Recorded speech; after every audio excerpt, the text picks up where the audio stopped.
A border is a nice way to add some structure to your event page. It can be applied to elements, containers, or blocks. Most commonly, a border will be applied around the outside of a button, so we'll use that element for this demo. Inside the Border Accordion tab are two main options. Let's discuss the Style dropdown first.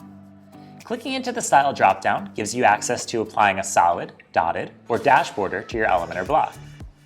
Once a style is selected, the color of the border and thickness can be customized. As an added bonus, you do not need to have equal thickness of a border on all sides. In fact, you don't need to have all sides activated. Watch as I apply a border only along the bottom of this button. If there was no background color applied to the button, it would serve more as an underline style border. For now, we'll reapply the background color to the button and keep a uniform border around all sides.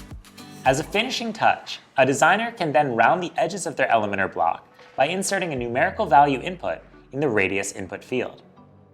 Just like with fonts, width and height, and margin padding, you have the option to choose which form of measurement you'd like the radius to take. Attempting to create a completely round button? Try using 100 pixels.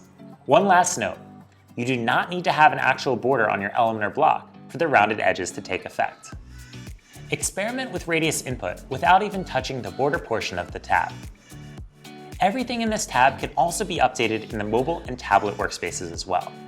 So, as we click into the mobile workspace, if you prefer your button to be perfectly square instead of rounded, feel free to take the border radius off on mobile.